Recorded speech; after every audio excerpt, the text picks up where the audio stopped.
Oi, oi. Eu estou te ouvindo bem. Você está me ouvindo bem? Agora eu te ouço de forma clara. Ah, que Que bom. bom. Será que os nossos queridos e queridas que estão entrando estão nos ouvindo bem? Aproveitem para responder aí se vocês estão ouvindo bem, se estão vendo bem. De forma clara. Que bom. E já vi que tem alguns amigos, amigas aí já chegando. Ó, o Flavião já disse que está ouvindo bem. Oh, legal. Obrigado, Vanessa. Legal. Meu amigo, que bom te encontrar por aqui, já que nesses dias a gente não consegue nos encontrarmos de forma física, né? Pois é. Mas antes de mais nada, eu queria saber como que você está lidando com tudo isso, já que você é um cara de pessoas, né? É um cara de contato físico, de encontros, né? E ao mesmo tempo, você já é um homem sex, se a gente pode dizer assim. Já passou dos 60, então já faz parte desse chamado grupo de risco. E como que você está lidando, cara, com tudo isso? Bom, primeiro boa tarde a todos que estão já aí conosco e que honra poder ter vocês todos aqui já e honra falar com você, meu amigo. Poxa, prazer é sempre meu. Então, eu nesses primeiros dias, né, de pandemia, sobretudo de confinamento, eu fui descobrir quem era o idealizador da internet. É um tal de Olha aí. Tim Berners, Timothy Sim, Berners. É um britânico. sim. E ele é do sagrado ano de 1955. Ele vai fazer Ah, 65 anos agora em junho. Ele é olha mais que novo, legal. ele é mais novo do que eu. E eu prometi que eu vou achar uma foto dele e vou colocar aqui na entrada do meu apartamento, e toda vez que eu chegar aqui, eu vou reverenciar. Boa. Porque foi ele que idealizou a rede mundial, como era assim chamada lá nos meados dos anos 90, mas ele começou a Sim, pensar nisso em 88, 89, mas foi em sim. 96, 97 que isso começou a ganhar peso. E eu dou muitas graças a Deus por um menino chamado Eduardo Dias, que hoje é um homem de mais de 50 anos, que me inseriu no contexto da rede mundial, né, criando meu primeiro e-mail, e a partir dali eu entendi Isso foi que quando, Brega? foi lá por volta de 1997, 98, Cara, nessa, tá. na segunda metade da década de 90. Ele colocou um Sim. computador na minha mesa, perguntou se eu tinha um endereço eletrônico, eu falei que eu não fazia nem ideia do que era. E aí ele criou o meu primeiro e-mail, e aí eu me Sim. inseri na rede, e eu entendi desde aquele momento que por trás de um endereço eletrônico tinha uma pessoa, e o meu interesse Uhum. era nesta pessoa. E de lá para cá, Muito bom. eu fui criando mails de relacionamentos nesse ambiente chamado virtual. As redes sociais chegaram, eu me inseri em todas elas, de modo que hoje Sim. eu estou em todas essas mídias. E por que eu estou E de dizendo forma isso? ativa, né? Muito ativa. Muito Já, ativa. já vinha muito ativo, não é? Sim. E é exatamente por isso que eu estou lembrando do inventor da internet e desse menino que me inseriu no contexto da realidade virtual, que nestes últimos dias de confinamento, óbvio que eu cancelei toda a minha agenda presencial, né? Eu Sim. tinha cerimônias de casamentos marcadas, eu tinha palestras marcadas, eu tinha viagens marcadas, foi tudo cancelado. E Sim. agora eu uso ainda uma agenda de mão, né? Porque eu gosto de escrever. Aham. E eu estou assim, ó, só para mostrar para vocês, né? Olha como é que está aqui, né? Eu estou riscando, Olha aí. eu estou riscando Aham. os compromissos presenciais e agendando-me com lives, né, Já tenho lives a semana inteira, a semana que vem, porque a gente não sabe quando é que isso vai terminar. Então, assim, primeiro, Sim. eu estou conseguindo dar conta daquilo que para mim é vital, que são os relacionamentos humanos, só que desta vez, e por enquanto, e eu não sei por quanto tempo, a partir deste ambiente aqui, que para mim, Sim. você sabe disso, sempre foi muito real. Eu nunca Foi. lidei na internet com banalidade, com leviandade, com vulgaridade. Né? Sempre lidei na internet com muita responsabilidade. Então, dificilmente você vai ver meu nome ligado a qualquer coisa, até uma piadinha simples você não vai ver, porque eu entendi que era e seria sempre um veículo de comunicação responsável da minha parte. E aqui não vai nenhuma crítica. Não vai nenhuma crítica. Cada um usa como quer. Eu decidi usar assim. E isso, para mim, nesses dias tem sido um socorro e um alívio, né, de eu poder acordar e ter uma agenda de trabalho, né, com aquilo que eu gosto, que são as pessoas. Né? Fora isso, eu estou me exercitando, estou procurando... Vejo isso lá no Face, fazendo um exercício de 1 hora por dia, pelo menos, com condicionamento e corridas aqui dentro do apartamento. Olha que legal. Aurélio, que legal. Eu tenho que dar 80 voltas no meu apartamento para dar 55 minutos de corridinha. Você tá brincando, cara. Aí afasta tudo e corre. Eu criei um caminho, né? Eu afasto tudo e vou correndo pelas bordas. Cara, que legal. Alguns amigos meus da área do treinamento físico me deram alguns exercícios para fazer em casa, tanto a mim quanto a Lau. E estamos nos exercitando nisto. Tenho exercitado o pensamento, a reflexão, o silêncio, a solidão e buscado nesse tempo e nisto tudo um caminho para agora. Um caminho para agora. Para agora. Eu estou com essa sensação. Eu preciso dar conta do dia de hoje. E do jeito que se eu fosse repetir o modelo que eu vinha, eu certamente viveria alguns dramas. Então eu decidi, à medida que eu vou riscando a agenda presencial, eu inaugurei uma agenda aqui no meu escritório, no meu apartamento, e eu acordo dizendo, eu preciso dar conta do meu dia, hoje. Né? E quem sabe poder servir aqueles e aquelas que me buscam na tentativa também de darem conta de cada dia. Porque nós estamos diante de algo tão inédito, que muito provavelmente não há alguém vivo no planeta hoje que tenha vivido alguma coisa parecida com o que nós estamos vivendo. Então, me perdoe ir longe aqui na introdução, mas era só de jeito nenhum. Para responder a sua pergunta. De jeito nenhum. Mas você falou de servir as pessoas enfim, para você que me acompanha aqui no Instagram e ainda não conhece o Carlos Bregantin, carinhosamente chamado de Brega, né? Eu costumo apresentá-lo como mentor espiritual, como escritor, como pastor, como amigo, como aquilo que na psicanálise, Brega, a gente chama de objeto substitutivo da figura paterna, né? Mas, além de todas essas credenciais que eu costumo te dar, não é nem você que as usa, mas eu que te dou, eu costumo dizer que você é cuidador de gente, né? Eu acho que, cara, não tem uma nomenclatura, um significado mais relevante do que esse, porque eu sou resultado disso, né?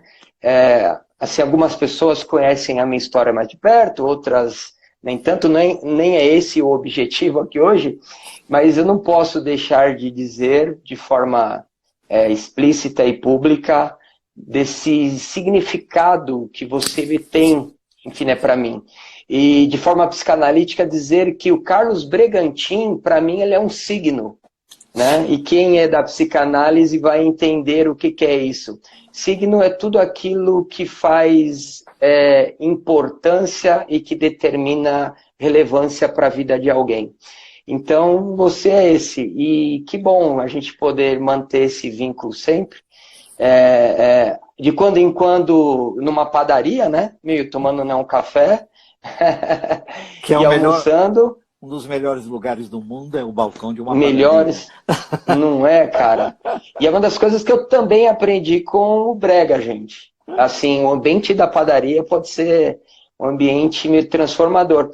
E a hora que a gente pensa, Brega, na psicanálise da contemporaneidade, a gente inclusive se permite atender pessoas em ambientes como esse da padaria, né?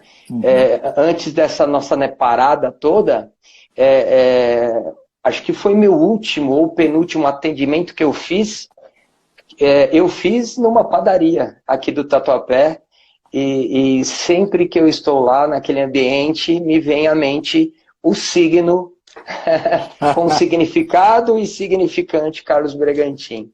Para mim é um ambiente sagrado. Não é? É um ambiente sagrado. Agora, já falando de sagrado, né, que é o nosso papo aqui, ele tem um norte, ele tem um caminho, Sim. que eu diria que, de que forma que a espiritualidade ela pode fazer sentido nos dias chamado hoje. Nesses dias de quarentena, de isolamento social, de pandemia, aonde a gente se depara com números e já estatísticas de pessoas que estão adoecendo emocionalmente, mentalmente. Já se sabe que existem surtos histéricos, obsessivos e fóbicos na sociedade como um todo, de gente não só com medo de adoecer, mas de ver os seus entes queridos adoecendo, e também com os seus negócios, a questão econômica e financeira. Esse daqui vai ser o norte aí do nosso papo. E quando a gente fala de internet, a gente pode dizer que a internet ela pode ser um ambiente sagrado? Diria assim, todo e qualquer ambiente pode ser um ambiente sagrado. Porque quem imprime a sacralidade ao ambiente são aqueles que neles estão. Não é o ambiente em si. Não é? Tanto que os templos, os prédios e os locais de reuniões religiosas foram fechados. Sim. E nem por isto nós ficamos distantes dos ambientes sagrados, porque a sacralidade de um ambiente tem a ver com aqueles que nele estão ou com aqueles que constroem esse ambiente. Então, é óbvio que esse ambiente que nós estamos agora aqui, às 4h20 da tarde de uma terça-feira, no nosso fuso horário, porque é provável que tenha outros em outros fusos horários, conquanto nós estejamos sem poder nos tocar fisicamente, mas, para mim, é óbvio que há uma conexão de almas, há uma conexão, se alguns aqui são como eu, tricotomistas, né? Acredita que o ser humano é corpo, alma e espírito, há uma conexão espiritual, só não há uma conexão física, mas a conexão de alma e de espírito, ela é um fato, e quer saber, na minha opinião, como já disseram alguns, né? Nós somos seres espirituais, vivendo uma dimensão de humanidade, que é passageira. O que, na verdade, somos seres espirituais. E aqui nesse ambiente, e dependendo de cada um de nós, dependendo da sacralidade que a gente imprimir nas conversas que nós temos aqui, nós podemos alçar voos que nunca alçamos no cérebro, na mente, na alma, no ser. E encontrarmos conexões que ainda não foram encontradas, porque quando fisicamente estamos juntos, nós somos gozamos da sensoriedade, né? Do toque, mas também do atrito. Mas nesse ambiente aqui, onde é a alma que se exercita, é o intelecto, é o sentimento, são as emoções, são as sensações, são as percepções que são estimuladas, é possível que a gente vá além daqueles 5% que normalmente utilizamos da nossa massa cefálica e das nossas entranhas mentais, que vocês, psicanalistas, sabem muito mais do que eu. Mas quem sabe nós estamos diante de uma possibilidade de alçar um voo que ainda nós não fizemos, e aí, insisto, tornar ainda mais sagrado esse ambiente da virtualidade. Aliás, que brega, bom, antes, assim, dizendo que as pessoas, elas me chamam de psicanalista, e eu costumo dizer que antes de ser psicanalista, eu sou pessoa física, né? E como pessoa física, eu sou, enfim, tenho minhas crenças, os meus valores, meus princípios, e eu costumo dizer, aqueles que são mais próximos e me questionam a respeito disso, que tudo aquilo que acontece na mente humana, na psique humana, necessariamente vai passar pela instância do nosso espírito. Então, é exatamente isso. Agora, eu queria te dar enfim, um dado atual, se é que você já não o tem, que eu me deparei esses dias através do Jornal do Brasil, dizendo que a população vem recebendo, e como a gente sabe, excesso de informação, né? Onde nós temos as fake news, e diante desse excesso de informação, que na verdade não são muito boas e positivas, porque não vem acompanhada de uma resposta imediata de uma vacina ou de uma descoberta de um remédio X que vai tratar e curar as pessoas. Então isso gera naquilo que chamamos de ansiedade objetiva ou realista, que é o que Freud dizia, despertando ainda uma ansiedade neurótica, porque eu sofro por aquilo que está aí, que é real, mas ao mesmo tempo eu sofro por aquilo que ainda nem me acometeu, mas eu já estou sofrendo de medo, porque a ansiedade leva ao medo. Então, diante disso, onde que a espiritualidade, a fé entra? Bom, primeiro, acho que são importantes algumas considerações. Primeiro, essa pandemia, ela tem claramente tudo a ver com o fato do mundo ser hoje quase que totalmente urbano, isto é, mais de 80% da população do mundo vive em grandes cidades. Isso, nós estamos falando de quase 7 bilhões de pessoas, não é?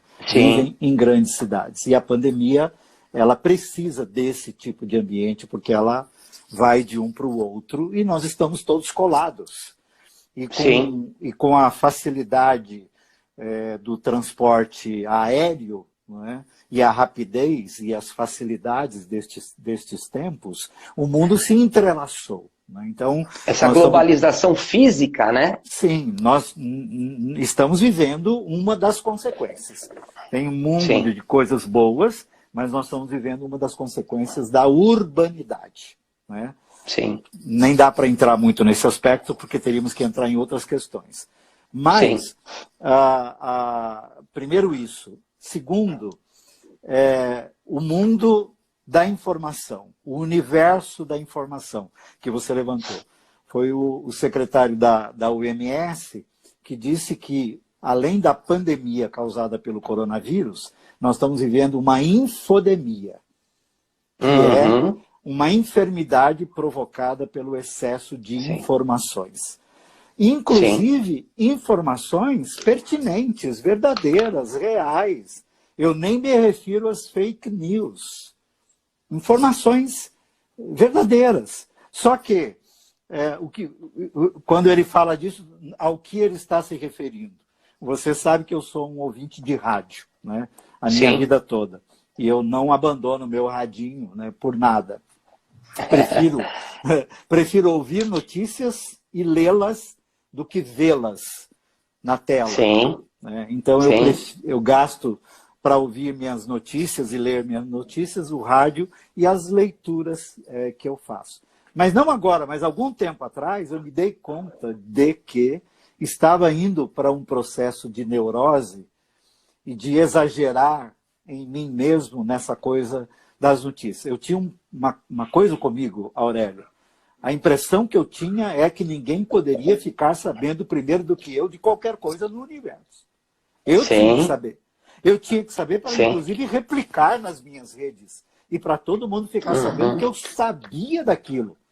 Agora há pouco Sim. você falou assim, eu vi no Globo e tal, talvez você já tenha visto. Não, eu não vi. Estou ouvindo o que você Uhum. falou. Porque em algum momento, o que eu fiz? Eu sou ouvinte de uma rede, né? Não a principal, mas de uma rede mais não tão principal, mas eles têm uma logística de trabalho de repetir a cada 20 minutos a mesma notícia.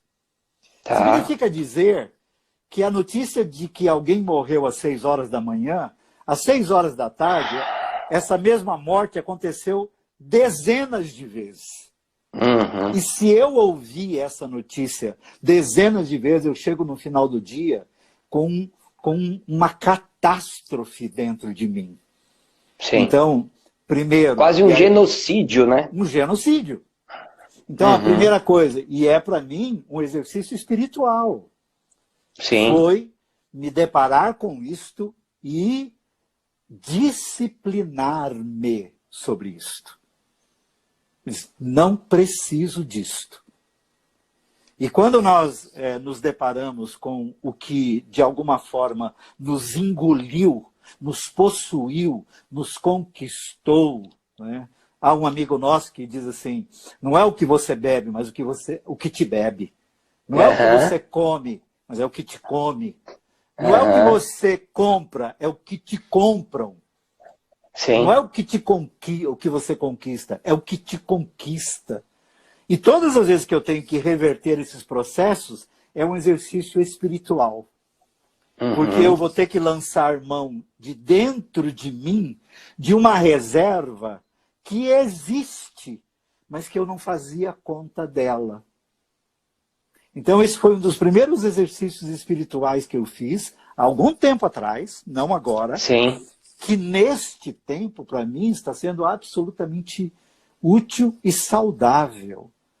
Eu acordo, ligo meu rádio, ouço a atualização das notícias e desligo. Sim.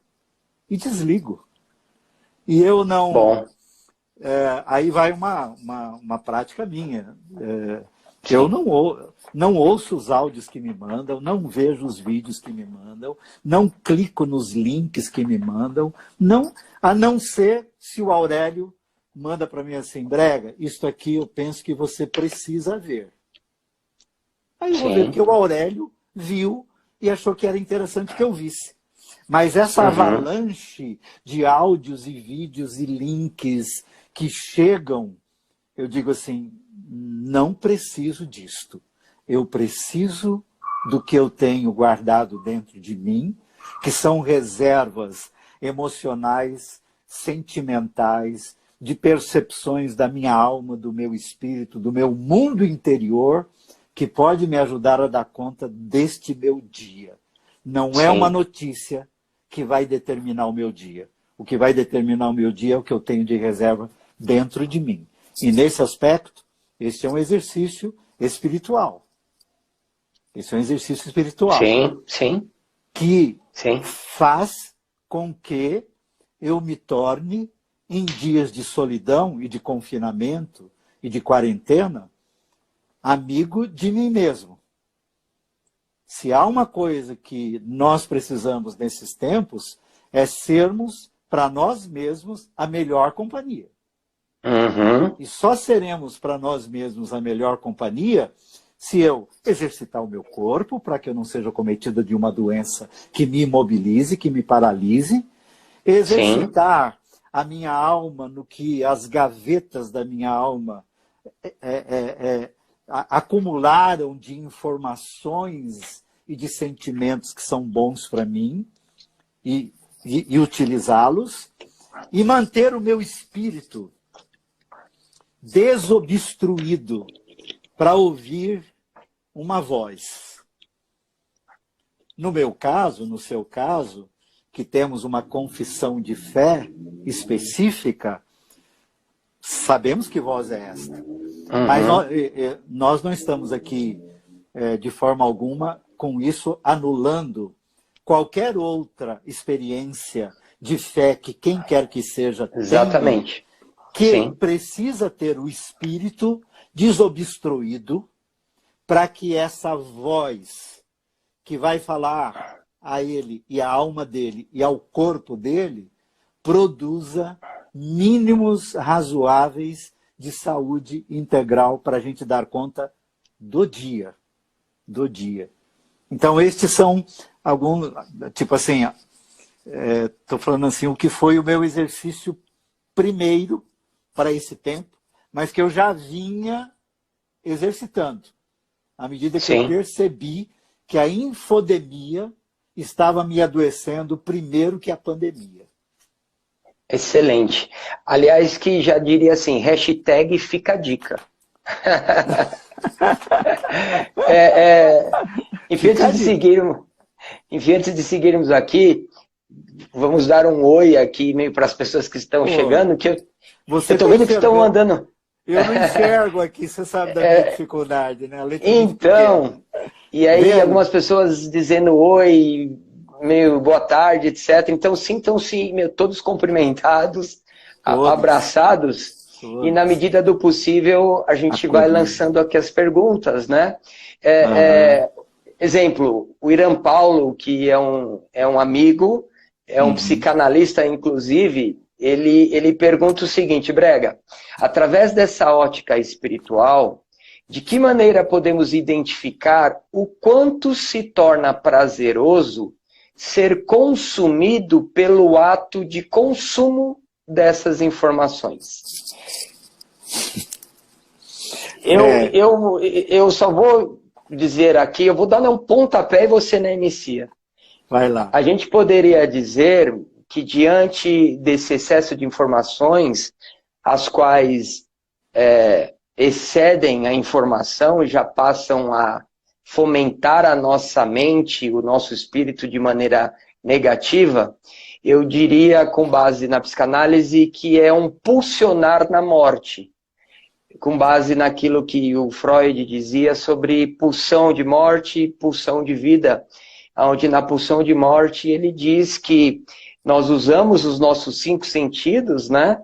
Que é audição, visão, olfato, paladar, tato e até mesmo o nosso equilíbrio, para que a gente alimente a nossa mente, né?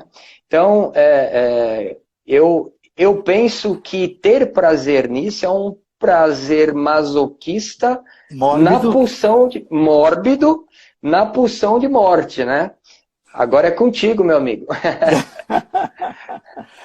Eu diria que você foi a resposta foi extrema, e eu concordo plenamente com ela, até porque, sobretudo, se nós fixarmos no momento que nós estamos vivendo, por exemplo, há algo mais mórbido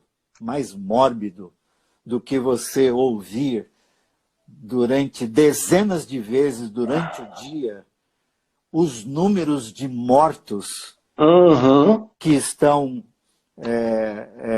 acontecendo pelo mundo afora? Sim. Tem coisa mais mórbida? Sim. Por exemplo, falava com uma amiga uma brasileira que mora na Holanda há muitos anos, foi minha anfitriã às vezes que estive lá, e ela disse para mim, ela é da saúde, ela trabalha num hospital, ela disse que o governo holandês, que é muito criticado na Europa e pelos vizinhos, pelas medidas que vem tomando, mas uma das medidas que eles tomaram, Aurélio, é de não publicar índices. Isso. Não publica. Porque a pior coisa que está acontecendo hoje é você, num dos jornais do final da noite, a primeira tela que aparece é quantos morreram no dia. E você vai dormir com aquilo. Você vai dormir com isso. Então, assim, você deu uma resposta extrema. Parece-me que isto é um gosto pela morte. Um gosto masoquista mórbido, não? Que obviamente não está fazendo bem para ninguém e jamais fez e não fará. Por outro lado, a infodemia, né, o excesso de notícias e a busca pela notícia e o anseio pela notícia, o consumo pela notícia, para mim tem alguns aspectos também. E um deles, que eu acho tão nocivo quanto a questão da morbidez, é alimentar a nossa soberba, a nossa arrogância, a nossa presunção, a nossa altivez, o tipo, não falei, eu sabia que ia dar nisso. Aí eu fico como que, à medida que vejo e leio ou ouço uma notícia, um áudio que confirma o que eu pensei, confirma o que eu imaginei. Sente prazer nisso, né? Eu tenho um prazer nisso. Inclusive, estão morrendo pessoas. Se tivessem me ouvido, não teriam morrido. Nós estamos sofrendo disso no Brasil. É verdade. A soberba, a arrogância eu diria assim, é um veneno talvez tão grave contra o coronavírus, só que o coronavírus tem matado o físico. A soberba e a arrogância matam a alma. Sim. Mas isso alimenta estas nossas sensações. Então tem esse lado prazeroso de você já viu? Você está sabendo? Aquele gosto por ter dado a primeira notícia, mesmo que seja uma notícia de morte. Cara, isso é uma loucura para nós, vocês principalmente que lidam nessa dimensão. A alma humana tem esses compartimentos. Sim. De se alegrar com o pior que pode estar acontecendo, mas fui eu que dei a notícia. Sim. Sim. Que é um movimento que chamamos de movimento perverso narcísico. Vocês psicanalistas são ótimos nisso. Eu não consigo alcançar isso de vocês, mas é maravilhoso essas designações. Mas na verdade, assim, é exatamente isso que você acabou de dizer, só que dentro da nomenclatura psicanalítica. Mas isso se torna, Brega, e é assustador, isso se torna um condicionamento psíquico das pessoas que determinam um modo de comportamento diário. E aí as pessoas elas começam, e aí eu vou usar aqui um exemplo que talvez é pesado, mas as pessoas começam a se alimentar como se fossem abutres ou urubus, né? De carniça, de aquilo que é morte, daquilo que faz mal e etc. E aí, eu acho que ainda dentro dessa última, né, pergunta do Irã, as pessoas acreditam que o movimento espiritual, ele só fala de coisas sensoriais, do tipo... né? E, na verdade, a espiritualidade, aquela que a gente crê e a gente aprende, exemplo, com Jesus, né, ela vai muito além disso, né? De que maneira que você, né, poderia definir essa espiritualidade, além de tudo isso que você já falou, que já é a prática da espiritualidade, né? Mas, além disso, o que mais entra como espiritualidade para ser vivida nos dias de hoje? Eu estava pensando aqui que um antídoto para o que nós acabamos de considerar, foi uma ótima pergunta do Irã, e eu nem sei se eu respondi, a verdade é essa. Mas diga aí, Irã, diga aí. Me fez pensar, pelo menos, né, no que eu acabei de dizer, e vou continuar refletindo sobre isso, né? Então, alguém, e você fez uma questão, e eu coloco assim, como antídoto, né, de que o tempo, ou melhor, se a gente conseguir dosar o tempo, disciplinar o tempo, organizar o tempo, do dia, de modo que eu me mantenha informado, que é bom, sobretudo informado daquilo que é bom, daquilo que faz bem. É um exercício espiritual. São olhos bons. Para onde os meus olhos vão? Se eles forem para o que é bom e para o que faz bem, meu corpo fica bem, minha alma fica bem, meu espírito fica bem, o meu entorno fica bem. E nesse sentido, se a gente mantiver este olhar e organizar o dia com este olhar, se eu gastar o mesmo tempo que gasto para consumir informação, lendo poesia, olha, parece-me um dos melhores momentos das nossas vidas para a gente ter na cabeceira, ou no escritório, ou do